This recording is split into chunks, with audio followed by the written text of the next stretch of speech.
Bonjour à tous, nous sommes ravis de vous retrouver aujourd'hui pour ce webinaire que nous animons au sein des locaux de l'UFE aujourd'hui pour vous présenter les problématiques de droit de la famille internationale pour les expatriés aux Émirats. Alors aujourd'hui, nous sommes deux à intervenir. Gabrielle Gaudret, élève avocate, et donc moi je me présente, je m'appelle Céline Richard, je suis avocate associée du cabinet Familinks, qui est un cabinet situé à Paris, qui est spécialisé en droit interne et international de la famille, tant en conseil qu'en contentieux. Et nous développons une expertise beaucoup plus précise sur les expatriés qui rencontrent des difficultés de droit de la famille dans le cadre de leur expatriation à l'étranger et qui peuvent être amenés à se poser des questions sur une éventuelle saisine, par exemple, du juge français, par exemple, pour un cas de divorce. Alors, notre webinaire du jour vient dans le prolongement d'une conférence que l'on a animée localement à Dubaï en mars 2022, dont l'objectif était d'aller au plus près des expatriés pour répondre à leurs préoccupations, toujours en droit de la famille, avec une collaboration de l'étude de notaire Chevreux. Alors, nous allons passer aujourd'hui à notre programme qui est de vous présenter les grands enjeux liés à l'union, donc au mariage, à la désunion, donc au divorce et à la séparation, et aux questions liées aux successions. Cette présentation va durer environ 45 minutes et elle sera suivie d'un temps de questions-réponses d'environ 15 minutes. La première problématique dans le cadre de l'union, c'est de se poser la question de: est-il nécessaire ou pas d'établir un contrat de mariage dans un contexte international? Est-ce que, dans notre cas de figure, en tant qu'expatrié, cela peut représenter un intérêt ou pas? On va répondre à toutes ces questions. En France, le régime matrimonial légal, est celui de la communauté réduite aux acquêts. C'est-à-dire qu'à défaut de contrat de mariage, votre régime matrimonial va être celui de la communauté réduite aux acquêts. En revanche, si vous anticipez et que vous prévoyez un contrat de mariage, il existe 3 grands types de contrats de mariage en France, mais qui peuvent être adaptés avec des clauses spécifiques. On peut faire du sur-mesure en collaborant avec un avocat et un notaire. Mais les 3 blocs principaux sont le régime de la communauté universelle, le régime de la séparation de biens et le régime de la participation aux acquêts. Alors, avant de rentrer plus dans le détail de ce choix de régime matrimonial, il faut comprendre que l'intérêt de se projeter sur son régime matrimonial, c'est d'organiser avant l'union ou en cours d'union, vous allez voir que vous avez ces 2 options possibles, la répartition des biens immobiliers et mobiliers, les règles entre époux, les règles vis-à-vis de créanciers concernant ce patrimoine. Et je fais souvent le parallèle de cette préparation avec celui que peuvent avoir, par exemple, des futurs époux qui veulent se marier religieusement. En général, avant de passer devant un prêtre, vous avez une préparation religieuse durant laquelle vous vous posez la question de comment vous voyez l'avenir de votre famille. Est-ce que vous voulez avoir des enfants? Est-ce que vous avez déjà des grands points d'éducation que vous souhaiteriez échanger? Eh bien, le contrat de mariage, c'est un peu cette pré-discussion avant le mariage civil et ça concerne le patrimoine. Et le gros avantage de cette préparation, c'est vraiment la prévisibilité et ouvrir un espace de discussion avec son notaire et son avocat. Alors, vous allez voir que dans un contexte international, Gabrielle me reprendra dans quelques instants, le contrat de mariage prend tout son intérêt. Mais en gros, pour vous donner une idée de la distinction entre le régime matrimonial et les régimes conventionnels, je vais vous donner quelques explications rapides. Si vous n'avez pas de contrat de mariage et que vous êtes marié en France et que donc votre régime matrimonial est soumis à la loi française, cela signifie que tout le patrimoine que vous avez avant de vous marier reste un patrimoine propre, ainsi que celui que vous allez recevoir pendant le mariage par donation ou par succession. En revanche, tous les revenus que vous allez avoir pendant la durée du mariage vont tomber dans la communauté, dans les acquets, y compris des revenus, par exemple, fonciers que vous pourriez avoir, des loyers issus de biens propres. Ils vont tomber dans la communauté. Donc, grosso modo, c'est le principe du régime légal et on se pose la question de la répartition de ce patrimoine très souvent au moment de la séparation, au moment du divorce. Et on doit alors faire un compte pour chaque époux et l'on doit éventuellement regarder s'il y a des récompenses à faire valoir. Ensuite, sur les régimes conventionnels, je reviens sur les trois grands régimes. Vous avez la communauté universelle qui est extrêmement simple, c'est-à-dire que tout est commun, peu importe que les biens aient été acquis avant le mariage ou qu'ils aient été reçus par donation ou par succession. Le régime de la séparation de biens, où là, rien n'est commun, chacun conserve ses revenus ou biens acquis avant et pendant le mariage. Cela étant, on peut toujours acquérir des biens pendant le mariage et ce seront alors des biens indivis, soumis au régime de l'indivision. Et puis, le régime de la participation aux acquets, qui est une sorte de régime hybride entre la séparation de biens et la communauté, qui est relativement peu connue en France. Alors, Gabrielle va prendre le relais pour vous expliquer l'intérêt de maîtriser son régime matrimonial lorsqu'on est expatrié. Effectivement, la question se pose de pourquoi, vouloir maîtriser son régime matrimonial dans un contexte international? Eh bien, tout simplement parce qu'au cours du mariage, différents, facteurs imprévisibles peuvent générer des conséquences qu'il faut nécessairement anticiper. On peut prendre pour exemple un changement de nationalité, un changement de domicile ou encore l'acquisition de biens dans un pays étranger. Aujourd'hui, on le sait, les familles s'expatrient, de plus en plus et les conséquences d'un changement de domicile peuvent véritablement avoir un impact, ce qu'il convient d'anticiper.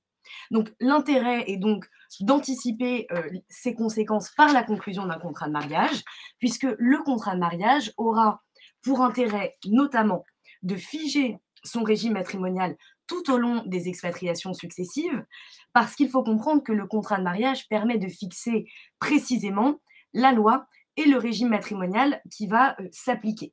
Dans la mesure où certains couples, sans le savoir, vont en réalité être soumis à un changement de régime matrimonial qui va s'opérer de manière automatique, notamment lorsqu'on a déménagé dans un autre pays et qu'on y est resté plus de 10 ans.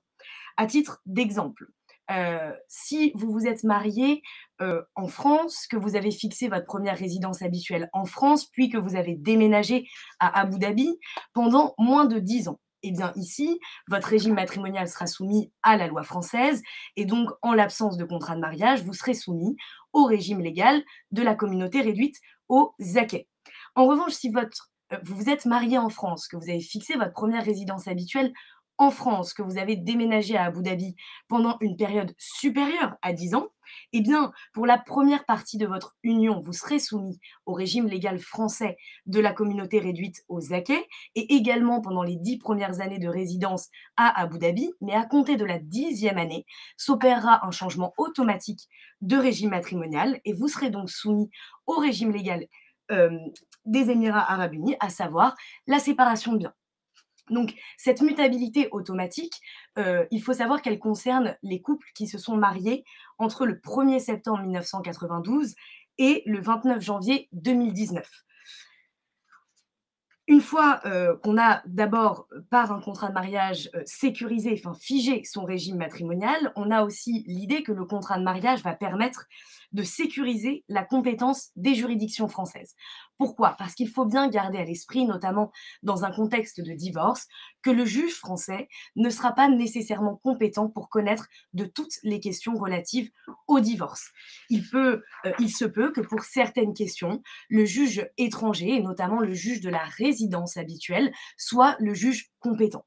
Conclure un contrat de mariage va donc permettre d'anticiper ces questions et va vous permettre en tant qu'époux de prévoir que les juridictions françaises pourront être saisies pour connaître des questions relatives à votre divorce.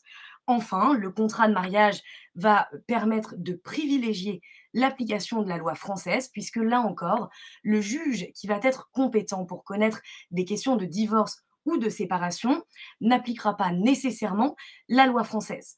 Le contrat de mariage va donc permettre ici, par une clause de désignation de loi applicable, de choisir l'application de la loi française en cas de divorce. Donc, après avoir vu l'utilité de conclure un contrat de mariage dans un contexte international, la question se pose de savoir comment conclure ce contrat de mariage. Eh bien, il faut s'adresser à un notaire français. Chaque époux doit être assisté d'un avocat. Le contrat de mariage devra bien évidemment être traduit dans une langue compréhensible par chacun des époux. Le plus souvent, au moment du rendez-vous de signature du contrat de mariage, un traducteur est présent pour s'assurer de la bonne compréhension par chacun des époux de ce qu'il s'apprête à signer. Et puis, évidemment, le notaire devra intégrer au contrat de mariage des clauses spécifiques au droit international privé. La dernière question à propos du contrat de mariage est de savoir quand conclure ce contrat de mariage. Alors, le plus souvent, le contrat de mariage est conclu avant la célébration du mariage, mais il faut garder à l'esprit que le contrat de mariage peut également être conclu pendant, le mariage.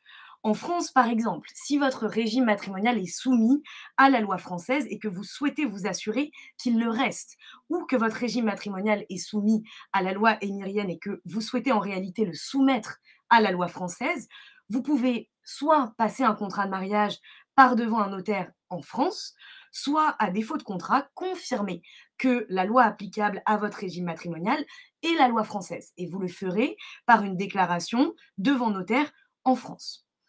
À l'étranger, eh bien, là encore, il est possible de conclure un contrat de mariage à l'étranger devant un notaire ou devant un avocat local selon les pratiques. Mais attention, il faut garder à l'esprit que tous les pays n'ont pas d'équivalent de notre notaire français. Et donc, si vous souhaitez divorcer en France, il est absolument primordial que votre contrat de mariage soit conclu chez un notaire français. Si vous ne pouvez pas vous déplacer en France, aucune inquiétude puisque le contrat de mariage peut être fait par le biais de procuration authentique. L'échange des documents se fera via une plateforme numérique sécurisée et le rendez-vous pourra largement se tenir en visioconférence et le notaire procédera exactement aux mêmes solennités que si le rendez-vous s'était tenu en présentiel. Alors, après avoir vu l'utilité de conclure un contrat de mariage, petit focus qui nous semblait important sur Abu Dhabi, puisque en 2021, la loi fédérale numéro 14 sur le statut personnel est venue dire que désormais, il est permis aux couples non musulmans de se marier dans le cadre d'une procédure légale non conforme à la charia. Donc, cette loi est entrée en vigueur en février 2022 et désormais, les couples non musulmans d'Abu Dhabi peuvent se marier devant un tribunal civil de la même manière qu'un mariage à l'état civil en Europe. Ce nouveau décret prévoit que l'un ou l'autre des conjoints pourra désormais demander au tribunal de mettre fin au mariage sans avoir à prouver la faute de l'un ou de l'autre, ni même de justifier de la nécessité qu'il soit mis fin au mariage. Les divorces pourront désormais être accordés après une seule audience et il ne sera plus nécessaire de passer par des conseils d'orientation familiale. Enfin, si le couple qui divorce a des enfants, il est désormais prévu que la garde conjointe et égale des enfants sera automatiquement accordée jusqu'à ce que les enfants aient 18 ans. Et les témoignages sont désormais équivalents, qu'ils viennent d'un homme ou d'une femme. Cette loi nouvelle devrait être généralisée à l'ensemble des Émirats arabes unis dès le mois de février 2023. Alors, après avoir vu les problématiques liées à l'union, je vais redonner la parole à Céline qui va vous parler du divorce et principalement du divorce des expatriés. Alors, merci beaucoup, Gabrielle. Sans transition, après l'union, nous arrivons directement au droit de la famille, à la désunion, sans passer par la case adoption ou autre. Et donc, la grande question qui peut se poser et qui mérite d'être très anticipée par les expatriés, c'est la question du divorce. Alors, je change de slide.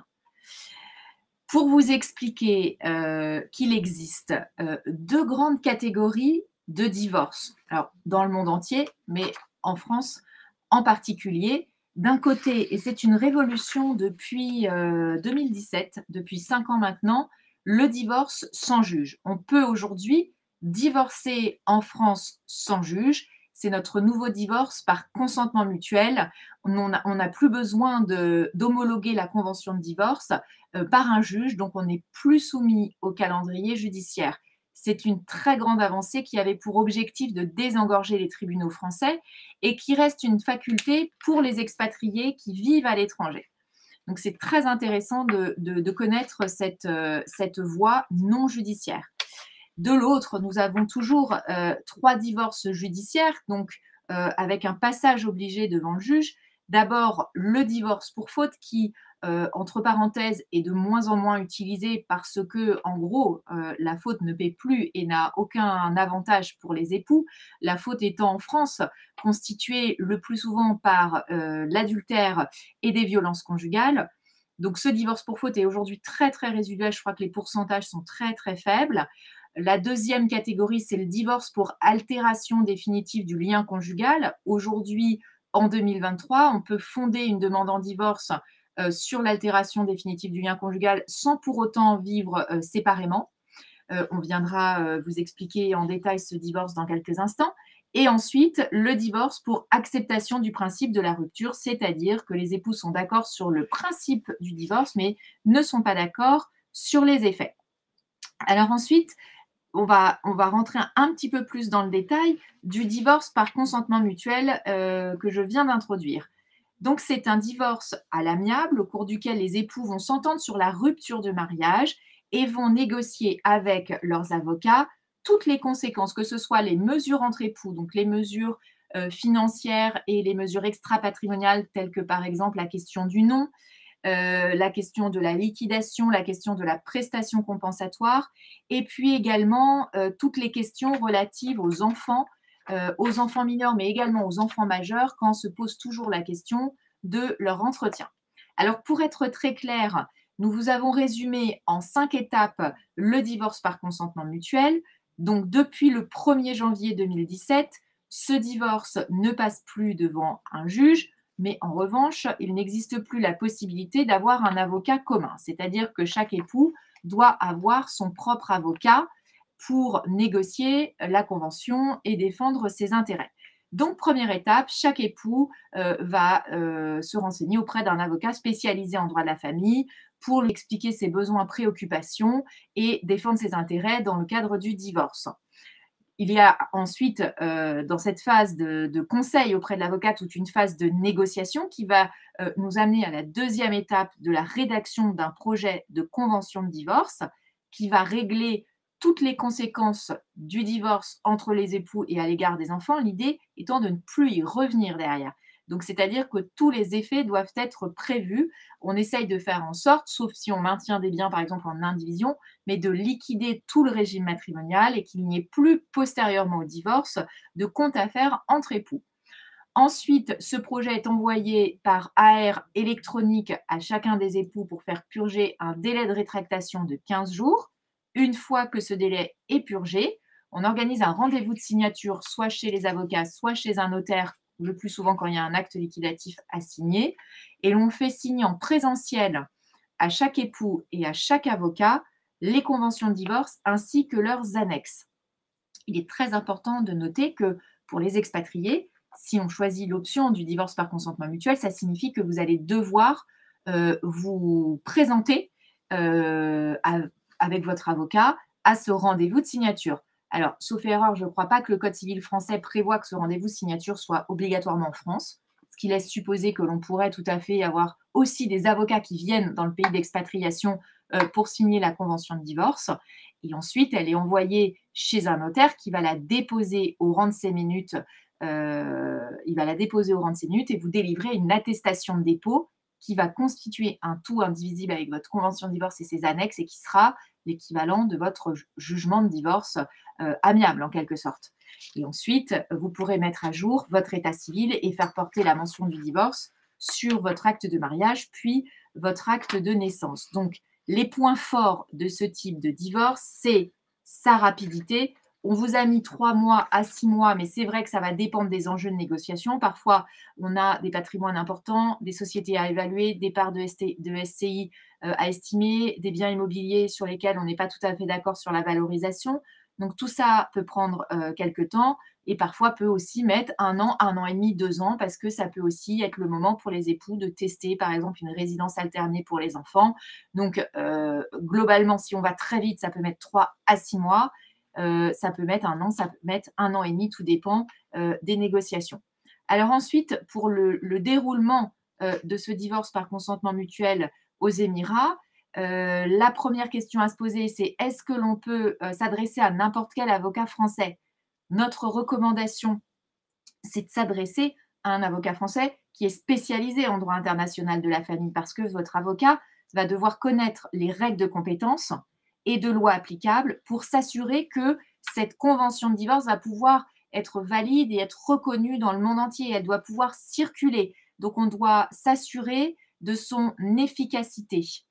Donc, l'avocat doit veiller, par exemple, à ce que le tribunal compétent, à vérifier la compétence du tribunal si le litige était allé devant un juge, que ce soit sur le prononcé du divorce, sur la question des obligations alimentaires entre époux, sur la question des enfants ou sur la question de la liquidation. Il doit faire aussi ce travail sur les lois applicables sur chaque point du divorce et éventuellement prévoir de faire signer aux époux des clauses attributives de juridiction ou des déclarations de choix de loi pour s'assurer de cette bonne circulation ultérieure de la convention de divorce.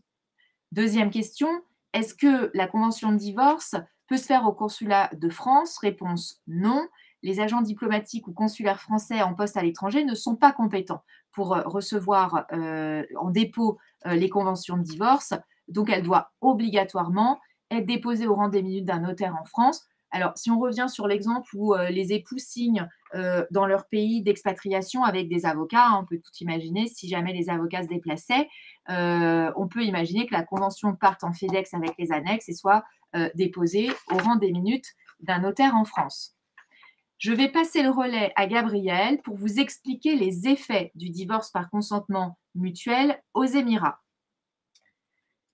Oui, parce que évidemment, si les époux concluent un divorce par consentement mutuel en France, la vraie question est de vérifier que ce divorce pourra être reconnu et exécuté aux Émirats arabes unis. Puisque, comme l'a dit Céline, avec ce type de divorce, les époux n'ont pas ni jugement ni acte authentique. Donc, il faut s'assurer de la reconnaissance de ce type de divorce aux Émirats.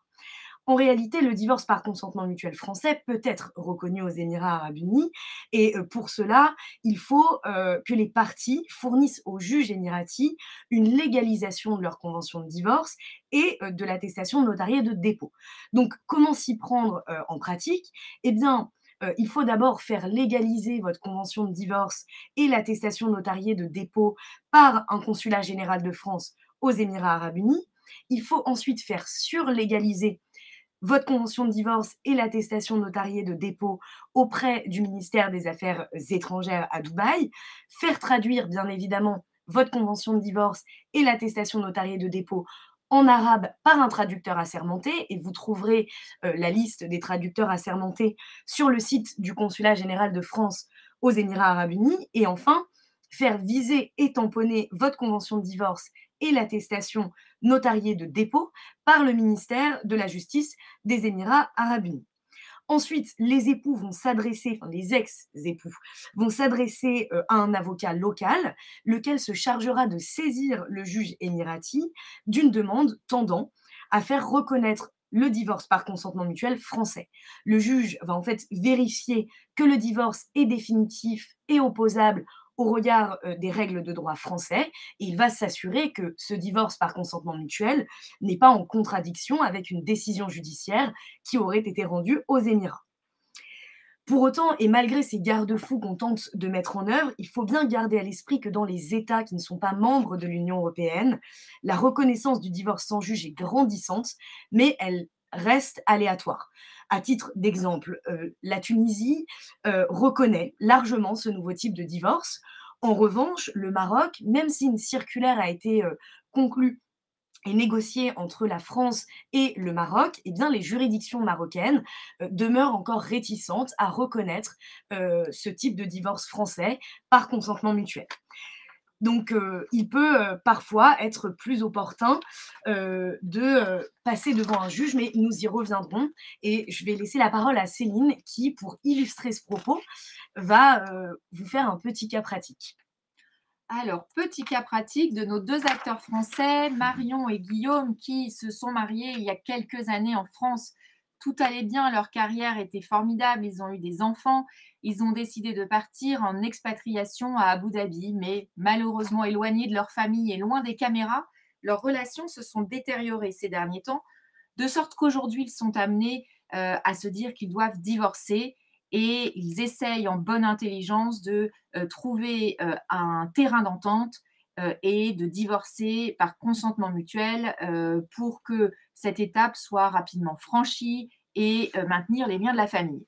Alors la procédure à suivre, quelle est-elle? Marion va devoir prendre conseil auprès d'un avocat ou d'une avocate spécialisée sur les questions de divorce international en droit de la famille, donc. Et c'est là que j'interviens ou un autre avocat spécialisé. Au cours de ce rendez-vous, je vais vérifier quels sont les besoins et préoccupations de Marion, que ce soit sur son patrimoine ou concernant les questions de garde et de prise en charge financière des enfants. Je vais vérifier que si l'on est dans le cadre d'une convention de divorce, toutes les questions liées au tribunal compétent ou au choix de loi applicable vont être bien baquées.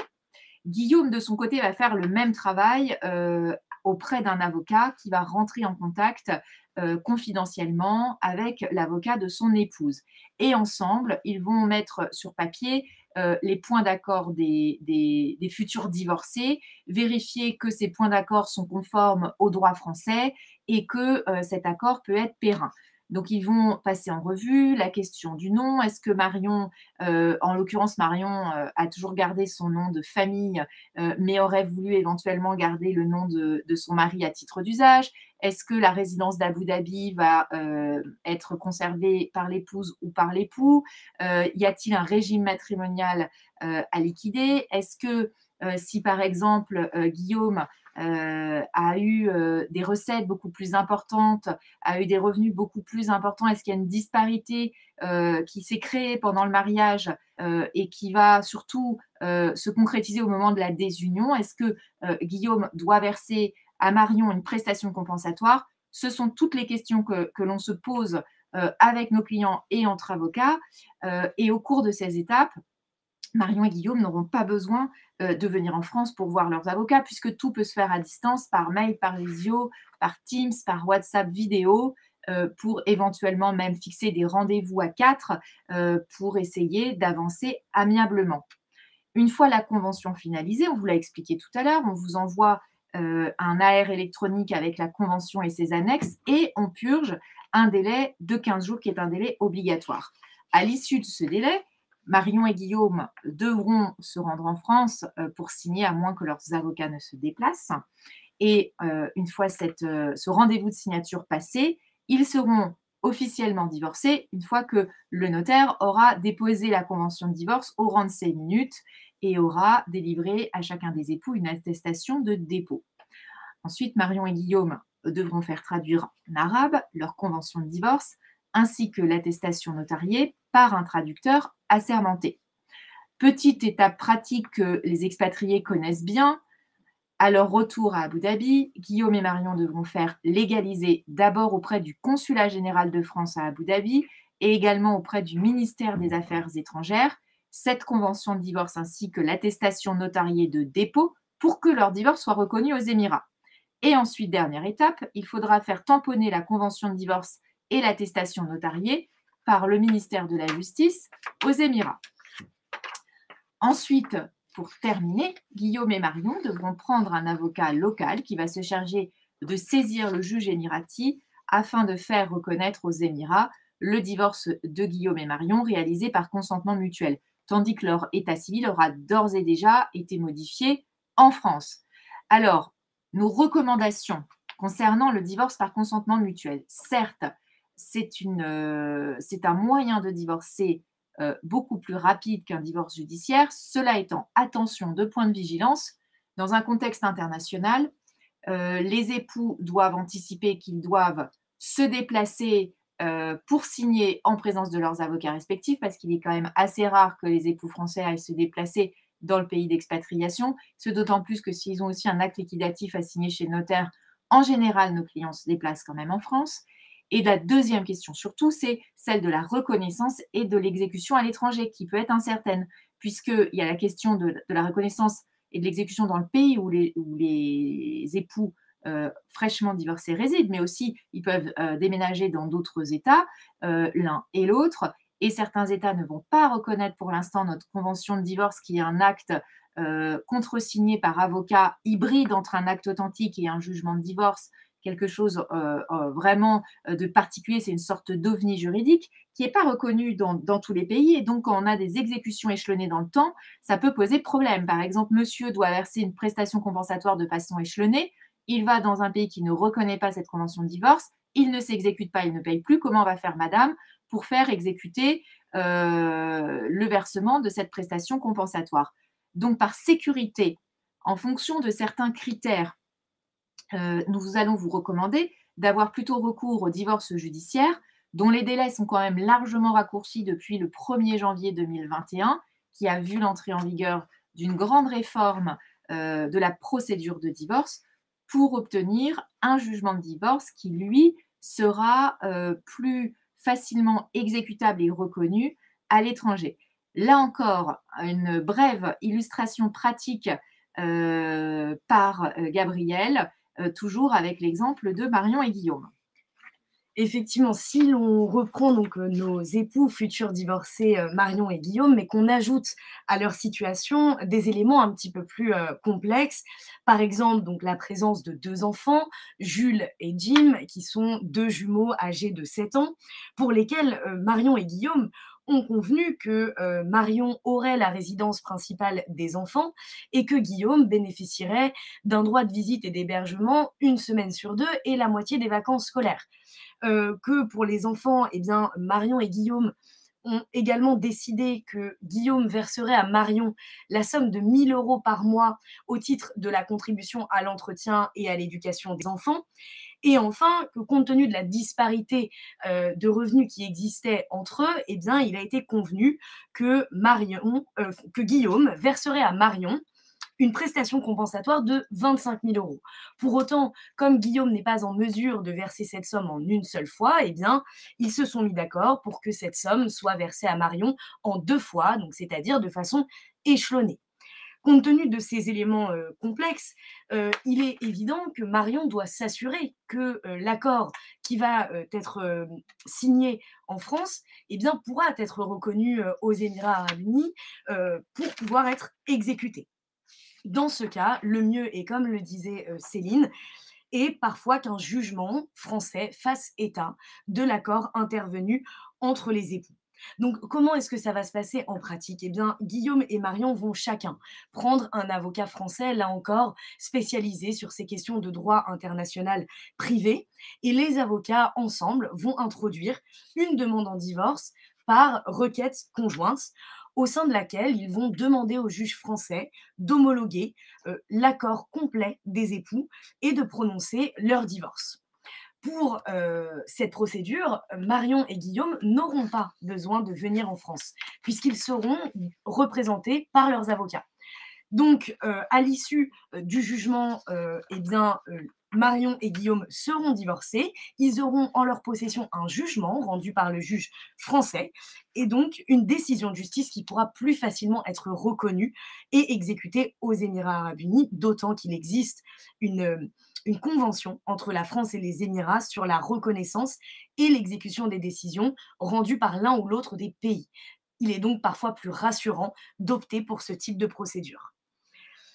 Maintenant, donc, on a étudié le divorce par consentement mutuel avec ces quelques illustrations pratiques. Intéressons-nous aux divorces judiciaires, les divorces dits contentieux.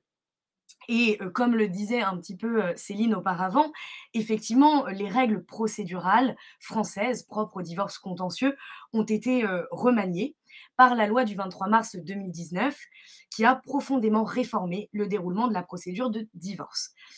Auparavant, la procédure de divorce contentieux se déroulait en 2 phases distinctes. Une première phase qui était la phase de conciliation et une deuxième phase qui était la phase de procédure à proprement dite, la phase contentieuse. La phase de conciliation débutait par une requête initiale formée auprès du juge et le juge allait alors chercher à concilier les époux. Il allait s'entretenir personnellement avec chacun des époux et puis ensemble avec les époux assistés de leurs avocats. S'il ne parvenait pas à les concilier, eh bien, s'ouvrait la phase contentieuse de la procédure et le juge rendait ce qu'on appelait une ordonnance de non-conciliation qui venait fixer les mesures provisoires qui avaient vocation à s'appliquer pendant tout le temps de la procédure. Et l'assignation, qui introduisait véritablement l'instance en divorce, devait être rédigée et donc intervenir dans un délai de 30 mois à compter de cette ordonnance de non-conciliation. La loi du 23 mars 2019 a supprimé cette requête initiale et a en réalité eh bien, désormais simplifié la procédure de divorce en une seule phase. Depuis le 1er janvier 2021, les divorces judiciaires suivent la procédure suivante. D'abord, la procédure débute directement par une demande introductive d'instance, de sorte que les époux ont immédiatement accès à la phase de jugement. Formellement, cela prend la forme soit d'une assignation si cette demande introductive d'instance émane d'un seul époux, ou bien d'une requête conjointe si elle est formée par les deux époux. Et puis ensuite, le juge convoque les parties à une audience d'orientation et sur mesure provisoire qui se tient dès le début de la procédure et une audience à l'issue de laquelle vont être déterminées les mesures provisoires qui s'appliqueront pendant la procédure, et notamment l'occupation du logement de la famille, la garde des enfants et quelques modalités financières également. L'audience d'orientation et sur mesure provisoire permet également au juge d'orienter le dossier. Il peut renvoyer les parties à une audience de mise en état ou encore à une audience de plaidoirie. Comme on le disait au début de ce webinaire, il y a 3 divorces judiciaires qui sont prévus par notre code civil français. Le divorce pour acceptation du principe de la rupture, Céline vous l'a dit, c'est le divorce dans lequel les époux sont d'accord sur le principe du divorce, ils sont d'accord pour divorcer, mais ils ne sont pas d'accord sur les conséquences de ce divorce. Ensuite, on a le divorce pour altération définitive du lien conjugal. Là aussi, cette procédure est possible que si les époux ont vécu séparés depuis au moins 1 an, sous certaines conditions, mais conditions assez simples à remplir, puisque ce délai d'1 an est apprécié au moment où le juge statue. Et enfin, le divorce pour faute qui permet de faire constater, difficilement on vous l'a dit, par le juge l'existence d'une violation des devoirs et obligations nées du mariage. Donc ça, c'était la présentation un petit peu théorique, j'ai envie de dire, des divorces judiciaires et de la procédure contentieuse en France. Chaque fois qu'on va être dans une procédure judiciaire, il va falloir se poser la question, dans un contexte international, des règles de conflit, de juridiction et de loi applicables au divorce contentieux. L'idée, en fait, c'est que si vous souhaitez divorcer, mais que votre couple présente des éléments avec l'international, 2 questions essentielles sont à se poser. La première question, c'est quel est le tribunal compétent? Quel tribunal je peux saisir? La deuxième question, c'est quelle loi le juge compétent va-t-il appliquer? Donc pour simplifier les choses, imaginons notre divorce comme une commode. Dans cette commode, il y aurait d'un côté 3 tiroirs qui concernent les conséquences du divorce entre les époux. Le premier tiroir concerne les causes du divorce, le deuxième tiroir, eh bien, les obligations alimentaires entre les époux, et le troisième tiroir, la liquidation de leur régime matrimonial. Et de l'autre côté, 2 tiroirs qui concerneraient les conséquences du divorce à l'égard des enfants. Le premier tiroir serait relatif à la responsabilité parentale, le deuxième tiroir relatif aux obligations alimentaires à l'égard des enfants. Eh bien, dites-vous que pour ouvrir chaque tiroir, il nous faut trouver le code du cadenas qui est à 2 chiffres. Le premier chiffre doit répondre à la question de quelle est la juridiction compétente et le deuxième chiffre doit répondre à la question de quelle est la loi applicable à la question. Quelle loi le juge va-t-il appliquer? Donc vous comprendrez qu'avant de saisir le juge de tel ou tel pays, il est indispensable de se faire accompagner par un avocat spécialisé en droit international privé qui établira pour vous ce panorama et vous exposera les conséquences de l'application de différentes lois pour choisir quelle juridiction il convient de saisir et qui sera la plus protectrice de vos intérêts.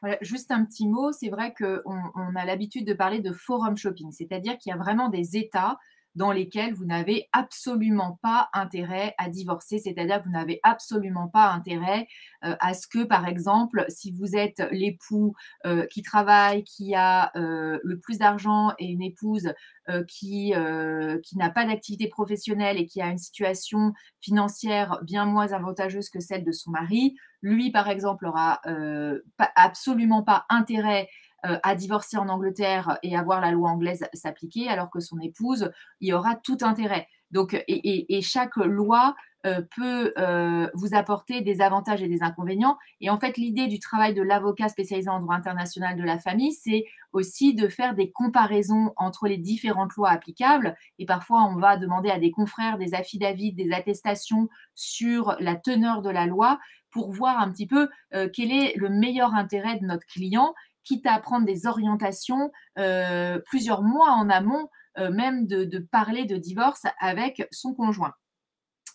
Alors ensuite, la question de la reconnaissance et l'exécution du jugement de divorce français aux Émirats, puisque une fois le jugement obtenu et reconnu donc en France, il va falloir le faire reconnaître et exécuter aux Émirats.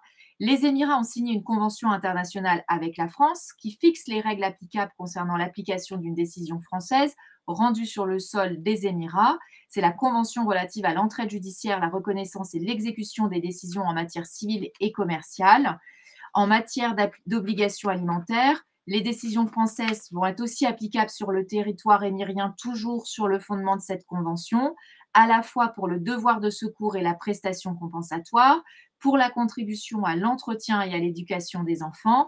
Et en matière de garde d'un mineur, il y a un point de vigilance à retenir, c'est que les décisions françaises ne seront applicables sur le territoire émirien uniquement que si le mineur avait sa résidence habituelle en France au moment de l'introduction de l'instance. Alors tout ça paraît assez nébuleux certainement à l'écoute de ce webinaire parce que ça fait appel à beaucoup de notions juridiques, mais l'avocat spécialisé a tout à fait l'habitude d'avoir l'image de la commode en face de lui. Il rentre vos données, il remplit les tiroirs et il fait en sorte que finalement votre meilleur intérêt soit protégé, mais aussi toujours quand même dans l'idée de protéger les liens de la famille à long terme. Donc, nos recommandations pour en finir sur les divorces judiciaires et divorces par consentement mutuel. Le divorce judiciaire est plus long, mais il présente deux avantages considérables. Un, il peut se dérouler à distance et donc vous n'êtes pas obligé de vous déplacer, que ce soit pour une signature ou d'être présent à des audiences devant le juge des affaires familiales. Et deux, il est reconnu et exécutoire à l'étranger, à condition d'en demander la reconnaissance et l'exécution dans votre pays d'expatriation. La seule chose, c'est que le divorce judiciaire, qui est soumis à un calendrier judiciaire, peut être plus long et durer parfois entre 6 mois, voire plusieurs années, si, par exemple, un des époux interjette appel. Alors, une illustration encore pratique du divorce contentieux. Cette fois, c'est Marion qui veut divorcer de façon unilatérale. De la même façon, pour le divorce par consentement mutuel, elle va rentrer en contact avec un avocat spécialisé en divorce et elle va rédiger avec son avocate une assignation à fin de divorce devant le juge français sur le fondement de la nationalité française commune qu'elle partage avec Guillaume. Cette assignation va être délivrée à Guillaume qui sera obligé de constituer avocat et de préparer des conclusions en réplique pour se préparer à l'audience qui va fixer les mesures provisoires dans leur situation et également un calendrier de procédure pour la suite de la procédure. Donc, toutes les mesures abordées sont celles qu'on a d'ores et déjà évoquées dans ce webinaire. Et le juge, à l'issue de l'audience, va rendre une ordonnance qui va fixer des mesures provisoires. Après ce préalable, les avocats vont continuer la procédure et échanger des conclusions jusqu'au prononcé du jugement de divorce. Et donc ensuite, comme on vous l'a expliqué tout à l'heure, Guillaume et Marion pourront faire valoir ce jugement aux Émirats avec les formalités dont on vous a parlé tout à l'heure. Alors après l'union et la désunion, la question de la succession, qui est une question centrale pour les expatriés, qu'on aborde de façon assez brève dans le cadre de ce webinaire, mais qui mériterait de faire l'objet d'un webinaire avec une étude de notaire. Gabrielle va donc vous en toucher quelques mots sur cette question centrale que se posent beaucoup d'expatriés. Effectivement, donc dans un contexte international, hein, l'idée c'est qu'il y a succession internationale chaque fois que le défunt, résidait à l'étranger ou avait acquis des biens, à l'étranger. En l'absence de testament, en France, eh bien, depuis le 17 août 2015 et pour tous les décès à compter de cette date, le règlement européen, succession qui date du 4 juillet 2012 prévoit que la loi qu'il convient d'appliquer est la loi de la dernière résidence du défunt. Donc dans l'idée, si jamais, eh bien, la dernière résidence du défunt était, à Abu Dhabi, eh bien, c'est la loi nationale qui va s'appliquer. Si à l'inverse, la dernière résidence du défunt était en France, eh bien, c'est la loi française qui s'appliquera. Et en l'absence de testament, l'application de telle ou telle loi nationale peut avoir des conséquences importantes. Donnons simplement un exemple. En France, eh bien, en l'absence de testament et en présence d'enfants communs, le conjoint recueille un quart de la succession en pleine propriété ou bien la totalité de la succession en usufruit. Selon la charia, si on est aux Émirats arabes unis, eh bien, en l'absence de testament, l'épouse survivante reçoit un huitième des biens qui composent la succession en présence d'enfants. Donc voilà, c'est déjà deux différences importantes. Et puis, il faut noter également qu'en application de la charia, eh bien, si le père décède le premier, les enfants seront confiés à un homme de la famille et la mère se verra donc privée de ses droits sur les enfants. Donc, c'est des questions qu'il faut avoir bien à l'esprit et afin de sécuriser toutes ces conséquences, il faut bien évidemment rédiger un testament en tant qu'outil de sécurisation puisque le testament permettra, un peu de manière similaire au contrat de mariage, il permettra de choisir la loi applicable à sa succession, il permettra de répartir les biens entre ses héritiers, il permettra de protéger son conjoint en lui accordant parfois plus de droits que ce qui est prévu par la loi, et également la possibilité de désigner un tuteur au bien ou à la personne pour ses enfants en cas de décès. Et de la même manière, aux Émirats, la conclusion d'un testament permet de désigner la loi nationale applicable à la succession, donc de choisir la loi française, et également de désigner un tuteur pour ses enfants en cas de décès. Alors enfin, nos préconisations pour protéger vos proches aux Émirats.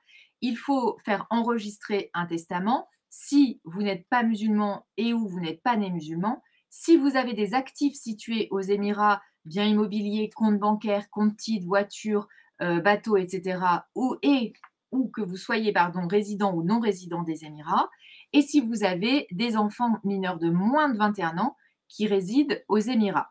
Ensuite, le testament est établi devant notary, il est traduit puis enregistré auprès du DIFC. Le testament sera exécutoire dans la limite du tiers de la succession du testateur après paiement des droits y afférents.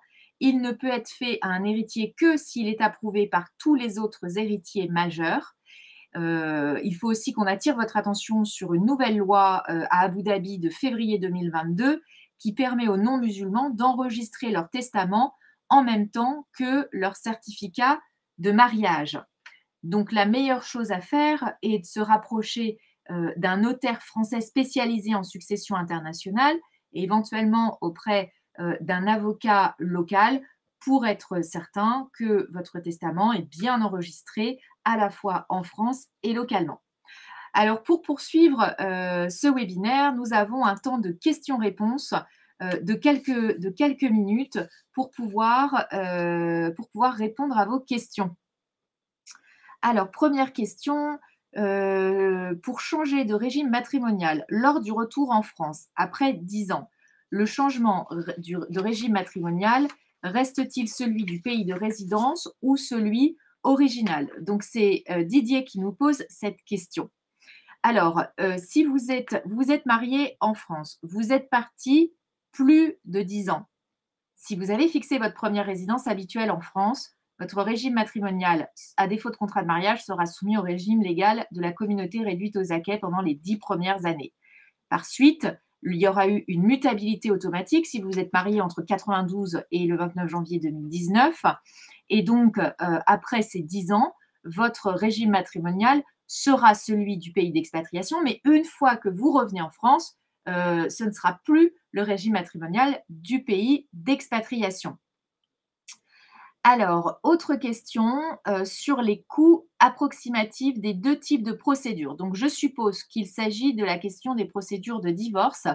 Alors, les honoraires des avocats varient en fonction des cabinets. Ils sont la plupart du temps facturés au taux horaire, donc ils sont expliqués par les avocats et donc ils dépendent du temps passé dans les dossiers. Donc, grosso modo, on peut dire qu'un divorce par consentement mutuel, a priori, coûtera moins cher qu'une procédure de divorce. Donc, les coûts sont extrêmement variables et je ne peux absolument pas vous dire de fourchette comme ça en ligne. Tout dépend du côté contentieux ou pas du divorce, de la complexité du patrimoine à liquider et aussi des problématiques liées aux enfants. Alors, une autre question. Est-ce que je peux anticiper ma succession, Gabriel, dans mon contrat de mariage? Est-ce que je peux faire d'une pierre deux coups? En réalité, non, il faut, conclure 2 actes distincts et c'est pour cela, comme on le disait auparavant, qu'il est vivement conseillé, de le faire au même moment, que la conclusion d'un contrat de mariage et de faire en quelque sorte en miroir la rédaction du testament, étant précisé qu'il est possible tout au long de sa vie, de conclure un nouveau testament qui viendra remplacer toujours, celui qui avait été conclu antérieurement. Donc, le mieux est évidemment de le faire au même moment et bien de rédiger 2 actes distincts. Autre question, Gabriel. Est-ce que le contrat de mariage doit lister le patrimoine de chaque époux avant de se marier? Alors, dans un contexte international et par rapport à ce qu'on disait tout à l'heure dans le fait, que chacun des époux, des futurs époux va prendre un avocat, et que le contrat de mariage sera traduit dans une langue compréhensible par chacun des époux, effectivement, il est, d'usage de, lister l'intégralité des avoirs de chaque époux et que l'autre époux en prenne connaissance, bien évidemment, ce qui permet eh bien, d'avoir une situation détaillée du patrimoine au jour du mariage et surtout d'être certain que le choix de régime matrimonial qui est fait est bien éclairé et compris par les deux époux. Merci, Gabriel. C'est très clair. Alors, autre question posée par Edith. Est-ce que l'on peut avoir le même avocat pour être conseillé dans le cadre d'un contrat de mariage international? Réponse non. On est obligé d'avoir chacun son propre avocat pour pouvoir être conseillé de façon indépendante. Finalement, aujourd'hui, le rôle d'avocat commun en France existe relativement peu. Et en tout cas, pour le contrat de mariage, il est nécessaire que chacun puisse prendre ses informations, chacun de son côté. Et d'ailleurs, le notaire exige comme annexe au contrat de mariage international d'avoir une attestation de chacun des avocats pour affirmer qu'ils ont bien reçu, conseillé chacun des époux de façon indépendante. Une autre question, en cas de procédure de séparation, si l'un ou les deux époux sont musulmans, quelles seraient les principales différences au processus que vous avez décrit? Alors, si l'un des deux époux est musulman, en fait, la question qui se pose surtout pour nous sur la compétence juridictionnelle, c'est la question de la nationalité. En tout cas, c'est ce qui intéressera le juge français et c'est l'un des critères pour rendre un tribunal compétent. Donc, quand on dit procédure de séparation, là, je suis vraiment sur la question du divorce. Si on divorce par consentement mutuel, là encore, l'aspect religion en France ne rentre pas en ligne de compte. Et après, pour la reconnaissance aux Émirats et à Abu Dhabi, bah, ce sont les éléments d'information que l'on vous a donnés pendant le webinaire.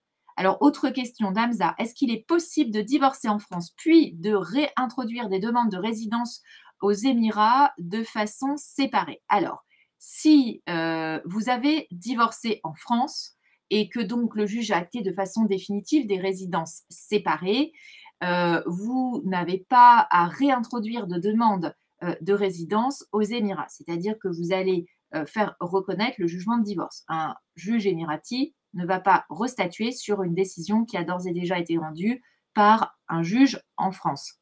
Je pense que c'est assez clair. En tout cas, dans le cadre du divorce. Hein. Est-ce que l'on a d'autres questions en ligne? Alors, sur une dernière question, en matière de succession, dans le cas de la loi applicable aux Émirats, est-ce que le patrimoine comprend tous les biens, aussi bien aux Émirats qu'en France? Alors, mon conseil, c'est d'aller voir un spécialiste localement pour connaître exactement la teneur de la loi émirati. D'un point de vue logique, j'ai envie de penser que la succession comprendrait les biens aussi bien situés aux Émirats qu'à l'étranger, puisque c'est une masse finalement qui est internationale, mais mieux vaut prendre vos conseils localement. Est-ce qu'on a une autre question? Gabriel, un testament rédigé et déposé en France peut-il être valable aux Émirats dans le cas où il y a des enfants mineurs à qui revient la garde en cas d'absence de testament aux Émirats?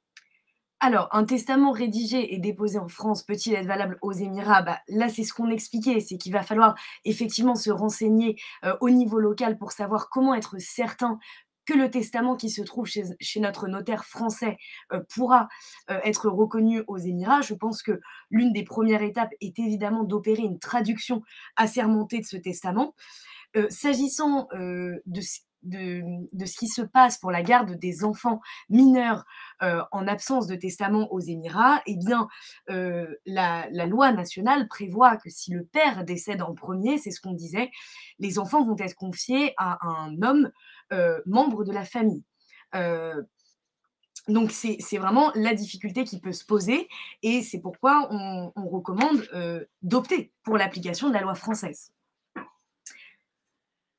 Alors, je pense qu'on a terminé cette intervention aujourd'hui. On a essayé de respecter le temps imparti. Si vous souhaitez prendre plus d'informations, nous poser des questions, prendre une consultation, vous avez les coordonnées du cabinet. Vous avez nos adresses mail. Donc, je répète, je suis l'associée du cabinet. Vous avez mon adresse mail cr@familinks.fr et Gabrielle qui est élève avocate et qui travaille en binôme avec moi.